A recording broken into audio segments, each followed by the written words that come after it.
É um único versículo, diz assim: Mas buscai primeiro o reino de Deus e a sua justiça, e todas essas coisas vos serão acrescentadas. Amém? Podem se sentar. Eu vou contar para vocês uma história que mudou meu jeito de agir com relação a Deus e mudou muito a minha vida. E eu acho que de alguma forma isso pode impactar na tua também. Eu estou na igreja desde os 13 anos de idade, né? Eu não nasci evangélico, a minha mãe se tornou evangélica há 13 anos, eu ia obrigado para a igreja, né? Achava ruim, ia porque ela me obrigava e eu tinha medo de apanhar e ficar de castigo, e eu ia assim mesmo. Quem conhece a pastora Lenita sabe que ela é uma pessoa muito carinhosa, muito dócil, mas como mãe ela era muito durona. E eu ia para a igreja obrigado. E desde que eu ia para a igreja, lá com 13, 14 anos, cada igreja que eu ia, Deus usava uma pessoa diferente para poder dizer que um dia eu ia ser pastor. E eu pensava, eu mal gosto de vir para a igreja, como é que eu vou ser pastor, né? Mas, enfim, Deus tem os planos dele. E eu passei a minha vida dentro da igreja, fui crescendo na igreja. Em alguns momentos eu ficava mais próximo, outros momentos eu ficava um pouco mais afastado. Quando eu estava na faculdade, infelizmente eu me afastei um pouco mais. Digamos que não era um ambiente ideal para poder eu lidar com a minha espiritualidade. Mas eu sempre caminhei nos caminhos do Senhor. E eu achava que eu estava muito bem. Eu pensava, cara, eu sou um cristãozaço.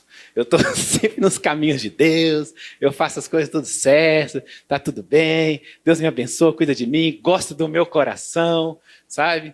E eu comecei a abençoar outras pessoas, ajudar outras pessoas, né? Aqui na igreja mesmo a gente faz um monte de coisa, né? Quando está na época mais de frio, a gente leva cobertor para as pessoas que são moradores de rua. Enfim, a gente tem uma série de cuidados, né? A gente cuida das pessoas, né? E eu sabia que, sempre soube, né, de tanto ler a Bíblia, de tanto ir à igreja obrigado e depois gostando, que ninguém é salvo pelas obras, né? Você não é salvo por ajudar o outro, você não é salvo pelo que você faz. Você é salvo pela sua fé, né? Você é salvo porque você crê em Deus, né? É o que está escrito em Romanos, inclusive, né? Que a gente tem que crer com o nosso coração e a gente tem que confessar com a nossa boca, né? Você tem que dizer que você crê em Jesus Cristo, né?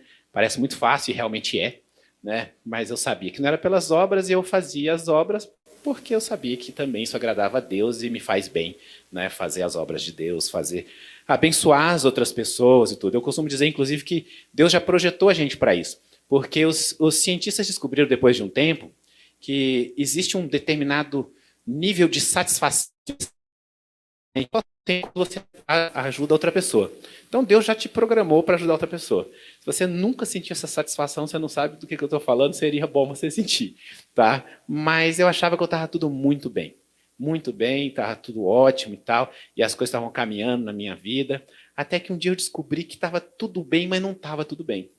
Estava tudo bem, mas estava errado. E eu vou te dizer por que estava errado, sabe? E não faz muitos anos que eu descobri isso, não. Mas isso mudou completamente a minha vida, sabe? E esse versículo que eu acabei de ler para vocês, ele é um versículo que é o próprio Jesus falando, né? Ele estava falando sobre nós não nos preocuparmos com o que a gente vai comer, com o que a gente vai vestir, ou seja, com as nossas finanças, com a nossa casa, com o nosso trabalho, que a gente deve buscar o Senhor em primeiro lugar. É isso que esse versículo diz e quase todo mundo conhece, em algum momento já ouviu isso de alguma forma, né? E a sua justiça e as outras coisas vão ser acrescentadas, né? E é interessante isso, mas às vezes você lê a Bíblia e você entende. E aí você lê a Bíblia de novo e você entende mais. E você lê de novo e você entende uma outra camada que você nunca tinha entendido. E isso significa que o Espírito Santo está te mostrando cada vez mais coisas. Assim como você também melhora em camadas. Eu costumo dizer que nós somos cebolas, sabe? A gente acha que Deus tirou aquela camada ruim, a gente está muito bem, a gente descobre que tem outra camada, e uma cebola de camadas infinitas, porque toda vez que você descobre que você está muito bem, tem uma outra camada para você se limpar. Mas a palavra de Deus também é assim. E aí você começa a pensar, o que é colocar Deus em primeiro lugar? O que é buscar a Deus em primeiro lugar? O que isso significa realmente, sabe? Deus em primeiro lugar. E eu logo vou te dizer qual foi a chave e o que mudou na minha vida com relação a isso. A Bíblia diz que Deus é amor. A Bíblia não fala que Deus tem muito amor. A Bíblia diz que Deus é o próprio amor. Inclusive, quando a gente fala que está em trevas, né? Porque ali são as trevas, ali não existe amor. E como é que existe um lugar desse se Deus criou todas as coisas, tal? E o que a gente aprende na Bíblia é que as trevas são a ausência de Deus, né? É que Deus não está naquele lugar. É a ausência de Deus. E Deus é o próprio amor. Mas você já parou para pensar que o amor não anda sozinho? Não existe amor. Existe amar alguém. Existe ser amado por alguém. O amor demanda que exista uma relação com outra pessoa. O amor demanda que você ame alguém, ou que aquele alguém te ame. Então, se Deus é o próprio amor, ele demanda uma relação com cada um de nós. Ele quer que você se relacione com ele. É um ser relacional. Inclusive, foi por isso que ele nos criou com livre-arbítrio. Talvez você já se perguntou, poxa, se fosse sem livre-arbítrio era tão mais fácil, só fazia o que Deus quer, a minha vida era muito mais tranquila, tal, né? Mas você seria um robô que não ama, né? Porque amar, a gente escolhe amar. Amar não é um sentimento, a gente escolhe amar. Você escolhe amar, amar vem do Espírito Santo, né? E Deus é o próprio amor, e se ele é o próprio amor, ele quer se relacionar com você. Ele quer se relacionar comigo, ele quer se relacionar com você. E se você quer se relacionar com Deus, você tem que amar a ele e amar as coisas que ele ama. E é por isso que Jesus diz que nós devemos buscar a Deus e depois nós devemos buscar a cuidar das outras pessoas, que é Deus, é a nossa relação com Deus, mas aqueles a quem ele ama também, sabe? Então, né? E eu vou te dizer que isso vai chegar e onde é que isso chegou na minha vida e talvez isso chegue na sua vida também.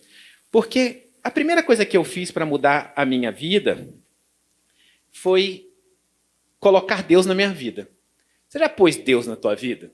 Você já fez esse esforço de colocar Deus na tua vida? Foi a primeira coisa que eu fiz. Eu coloquei Deus na minha vida. E como é que era colocar Deus na minha vida? Eu tinha lá 40 horas de trabalho na minha semana, eu tinha, 8 horas de academia, não parece, faz tempo já isso, mas tudo bem, eram 40 horas de trabalho, 8 horas de academia, aí eu estudava, eu saía, ia ao cinema tal, e me sobravam algumas horas na semana. Sobrava ali um intervalinho na quinta-noite, uma outra coisa na terça de manhã, e eu fui colocando Deus na minha vida. Então, naquela quinta-noite, às vezes eu ouvia uma pregação, num domingo de manhã eu ia à igreja, e Deus foi entrando na minha vida dessa forma. Então, de repente, eu já não tinha só uma vida, eu tinha uma vida onde eu deixei entrar Deus, sabe? E essa é a primeira camada. Essa camada você acha que você está top. Fala, nossa, sensacional, eu já deixei Deus entrar na minha vida, eu já faço mais do que um monte de gente, porque tem um monte de gente que nem deixa Deus entrar na vida. Tem gente que não tem tempo para Deus. A pessoa tem tempo para maratonar uma série do Netflix, mas ela não tem tempo para Deus. Né? Ela tem tempo para assistir todos os jogos do time dela de coração num campeonato que leva o ano inteiro. E cada jogo leva quase 2 horas. Mas ela não tem tempo para Deus. E eu já achava que eu estava bem demais, eu já tinha tempo para Deus. Falava, tá ótimo, eu consegui fazer uma coisa muito boa que quase ninguém faz. Coloquei Deus na minha vida. Mas não era assim. Os alunos do Olhos de Águia online falando sobre Deus na segunda-feira, e aí nós vamos receber na nossa casa toda quinta-feira alguns casais e fazer casados para sempre. Então eu defini tudo aquilo que eu queria fazer para Deus, e aí sobraram uns espaços ali, eu encaixei a minha vida. Eu encaixei a minha vida naqueles espaços. Então, por exemplo, sobrou a quarta-feira. Quarta-feira é dia de eu namorar com a Tati. A gente sai, vai para um restaurante, passeia, vai a um cinema, quando eu consigo convencer a Tati ao cinema, que é muito raro, mas pelo menos a gente vai a um restaurante, a gente caminha. Eu falei para ela um dia que eu queria passear, ela me chamou depois do restaurante para dar uma volta na quadra onde ficava o restaurante. Era o passeio da Tati. Mas, enfim, eu vou uma vitória de cada vez, eu já estou feliz de sair toda quarta-feira. Mas eu fui acrescentando a minha vida em Deus. Tá? E eu já estava muito feliz com isso.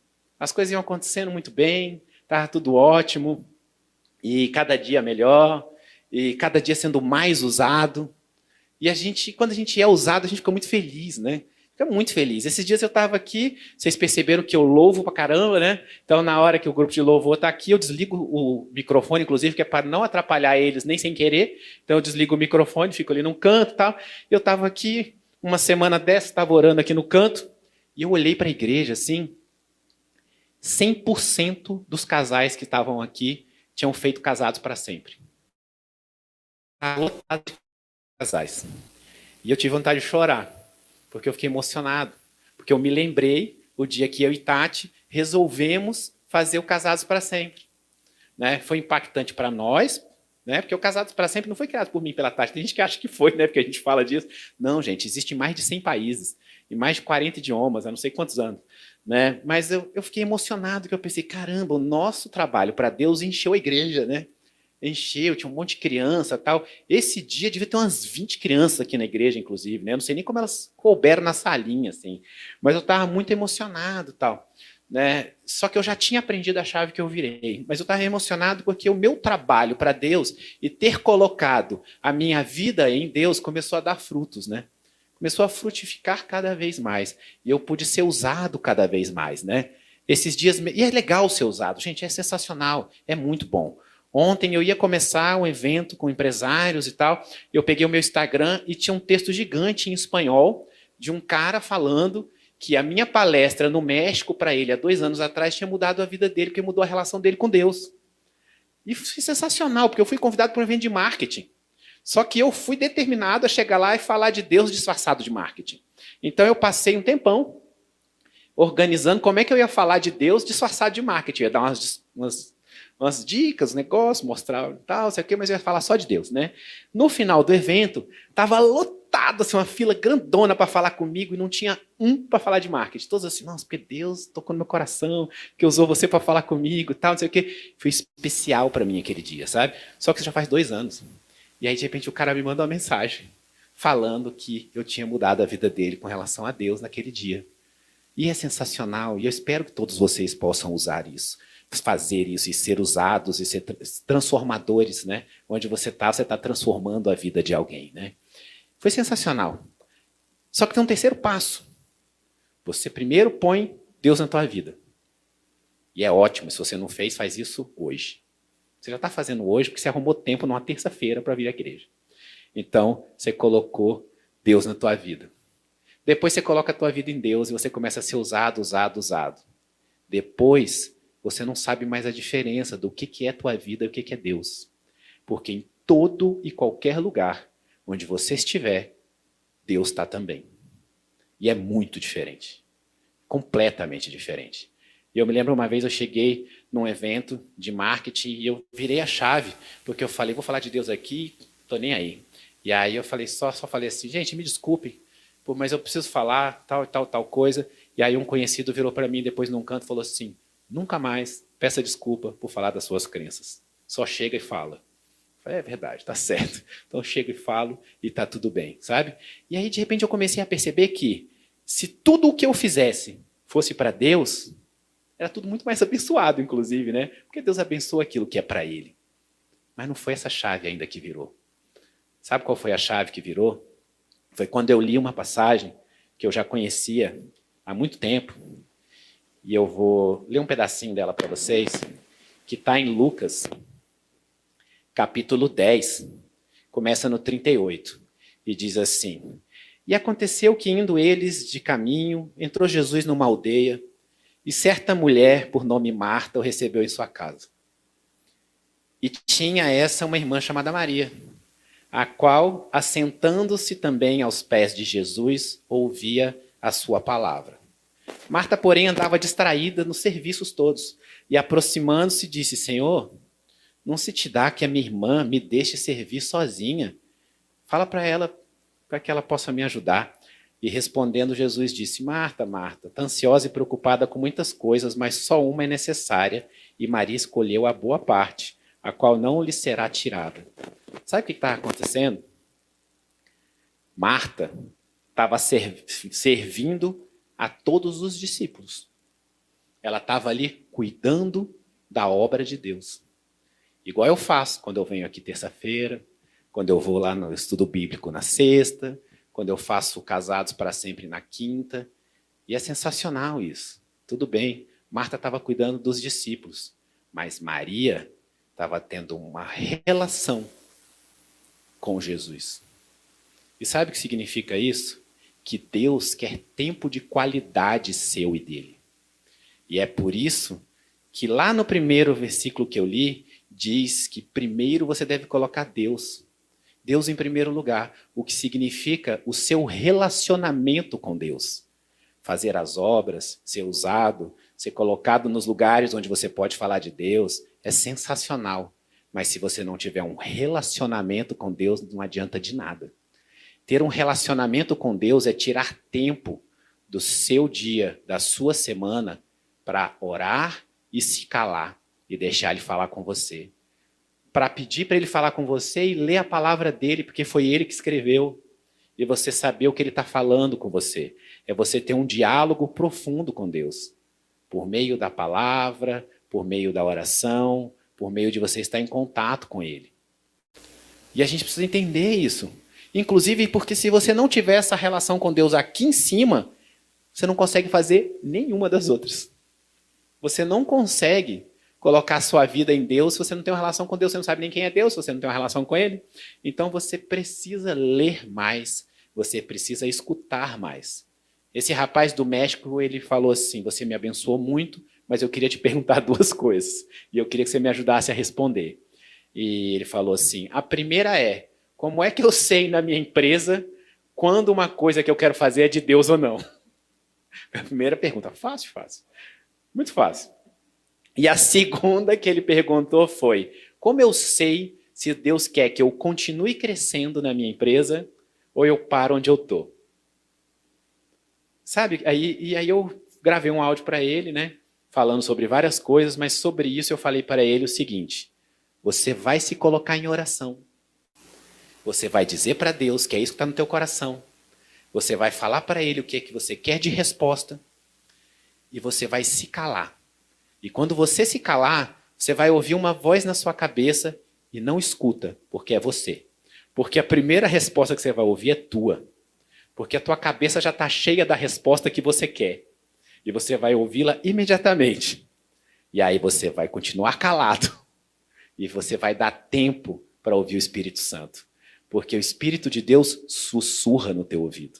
Ele não grita, ele não fala alto, ele sussurra. E ele só escuta se você tem tempo de qualidade com Deus. E o dia que eu descobri que ter tempo de qualidade com Deus é o que Jesus dizia aqui em Mateus, tudo mudou na minha vida. Ah, Bruno, você parou de ter problemas? Ixi, quem me dera. Como eu e a Tati, a gente gosta de lembrar, Daniel foi para a Cova dos Leões com 85 anos de idade.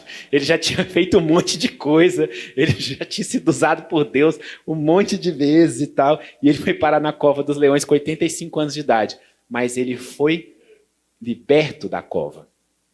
Então, o que começou a acontecer foi, quanto mais intimidade eu tenho com Deus, menos preocupação com as outras coisas todas eu tenho. Bruno, você parou de passar por problemas? Nem um pouco. Parece que Satanás se enfureceu ainda mais, porque tem algumas lutas que eu não passava antes. Mas agora elas não são mais vencidas por mim. Elas não são mais vencidas com a força do meu braço. Deus as vence por mim. Jesus. Deus vence todas essas batalhas por mim. No tempo dele, na hora dele. Mas todas as coisas são acrescentadas. E olha, você não precisa fazer as coisas na ordem que eu fiz. O mais legal dessas camadas todas da tua relação com Deus é que você pode pular para a camada 4. De uma vez só. Você pode simplesmente ter tempo de qualidade com Deus. Você quer trocar de microfone comigo, amor? Oi.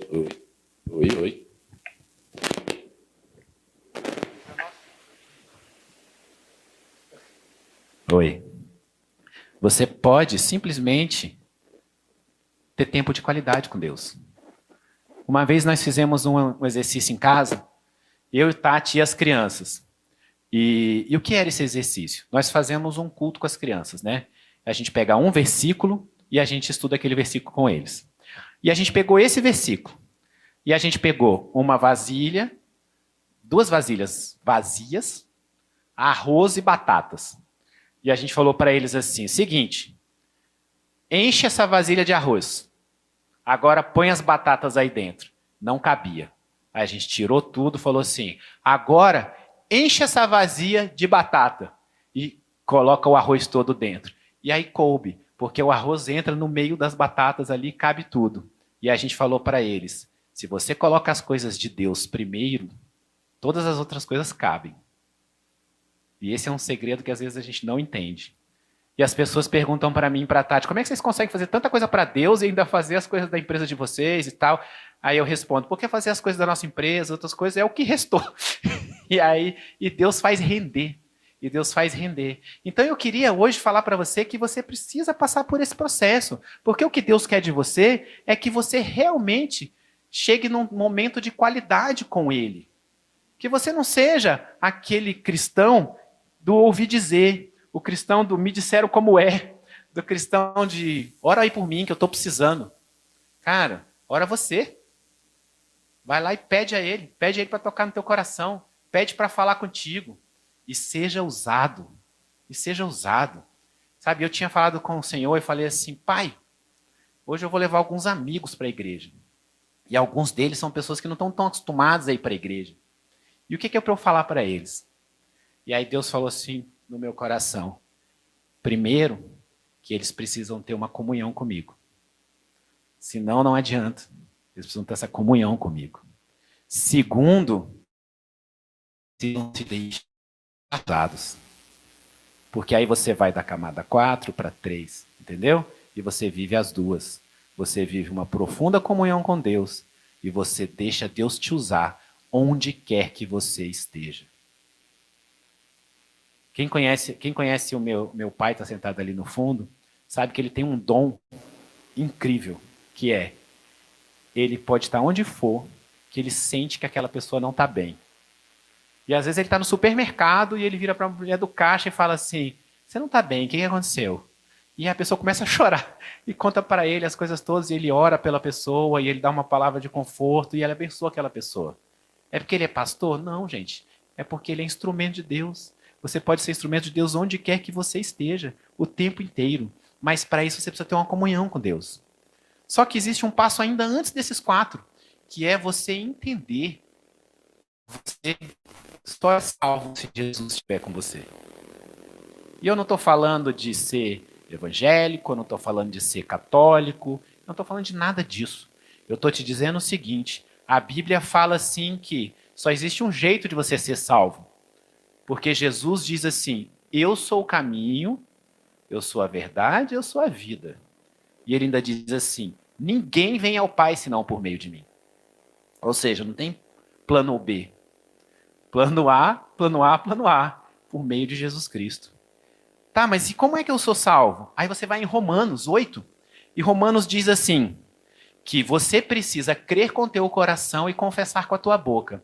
Mas o que é isso? Confessar com a tua boca. É o seguinte, existe uma chave na Bíblia que é, todas as grandes coisas foram feitas pelo verbo. Deus falou, faça-se a luz, que se faça os céus e a terra, que se criem os animais, tudo foi feito, se você vê em Gênesis, tudo foi feito pelo verbo. E quando você vai em João, João começa dizendo que o verbo era Jesus. É a primeira coisa que João fala. Ele diz assim, e Jesus era o verbo, e tudo foi feito por ele e nele. Por ele e nele todas as coisas foram criadas. Então, existe um poder muito grande. Tati estava aqui louvando e ela disse assim, Deus me disse para vocês profetizarem na vida de vocês. Para vocês falarem que as coisas vão acontecer.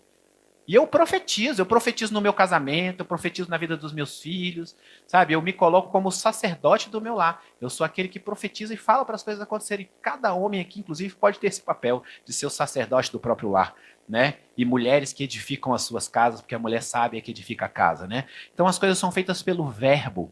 E é por isso que você precisa dizer. Então quando uma pessoa chega numa igreja e fala assim, fulano aceitou Jesus, a pessoa não sabe nem o que quer dizer aquilo às vezes.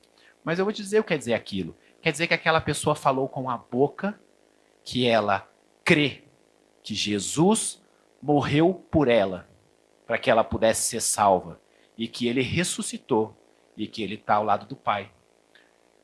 E é interessante porque tem tanta gente que não é salva e é muito boa, né? Faz todas as obras, ajuda um monte de gente, vai no orfanato, vai naquilo tal. E a gente deve fazer isso porque Jesus ama aquelas pessoas, Deus ama aquelas pessoas, e se Deus é amor e a gente quer relacionar com ele, a gente também tem que amar essas pessoas. Mas a nossa salvação é muito mais fácil. É só a gente confessar, é só a gente dizer com a nossa boca, sabe? E eu queria fazer isso com vocês, ainda que você já tenha feito isso em algum momento na tua vida. Eu queria pedir para você fazer isso de novo, para que você possa dizer que você crê que Jesus é Filho de Deus e que morreu por você. E aí depois eu vou fazer uma oração para que Deus possa colocar dentro do teu coração o jeito que você vai ser usado por Ele. Porque cada um de nós aqui pode ser usado de uma forma diferente onde a gente está, no lugar onde Deus te colocou, com os dons e as habilidades e os talentos que você tem. Você pode ser usado, porque Deus fez um propósito para você e te mandou. E aí ele te deu esses talentos, essas habilidades, e você pode usar cada uma delas, e os seus talentos são diferentes dos meus. Cada um de nós pode ser usado. E eu vou pedir a Deus para te dar clareza e para abrir os seus caminhos. E o que eu aprendi é, quanto mais eu deixo ele me usar, mais os meus caminhos são limpos. Mais as coisas se caem. Sabe? O Salmo 91, que é um salmo que, mesmo quem não sabe nada, conhece o Salmo 91, que diz assim, 1000 cairão ao teu lado, 10.000 à tua direita, mas tu não serás atingido. É isso, porque você vai caminhando na direção de Deus, com Deus, e podem cair quantos forem ao seu lado, e você continua. E é isso que acontece. Eu queria te pedir para ficar de pé comigo agora. E eu vou falar e você vai repetir comigo, ok? Senhor Jesus, eu declaro que creio que o Senhor é Filho de Deus e que veio à terra como homem e morreu por mim, para que eu pudesse ser salvo, e ressuscitou e está ao lado do Pai. Escreva o meu nome no livro da vida e perdoa os meus pecados.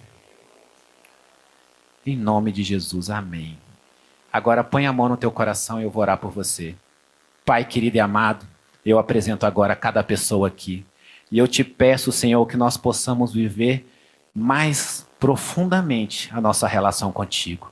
Põe um desejo grande, Senhor, de termos um relacionamento contigo. E nos ensina a sermos cada dia mais próximos. Fala conosco, tira a venda dos nossos olhos espirituais. Que nós possamos viver o seu sobrenatural. Possamos ser usados por ti, onde quer que nós estejamos. Que o Senhor nos use, que o seu Espírito nos dê intrepidez, sabedoria, para que nós possamos fazer a diferença. E eu te agradeço, Pai, em nome de Jesus. Amém. E para encerrar, eu queria pedir para você estender as suas mãos. Que o amor infinito de Deus Pai, que a graça salvadora de Cristo Jesus e que as doces consolações do Espírito Santo de Deus estejam com cada um de nós, hoje e para todo sempre. Amém. Amém. Deus abençoe muito vocês. E eu estou muito feliz das pessoas todas que eu vi aqui pela primeira vez. Que seja a primeira, mas não a última, que a gente possa ver vocês muitas e muitas vezes. Deus abençoe cada um de vocês aqui. Amém.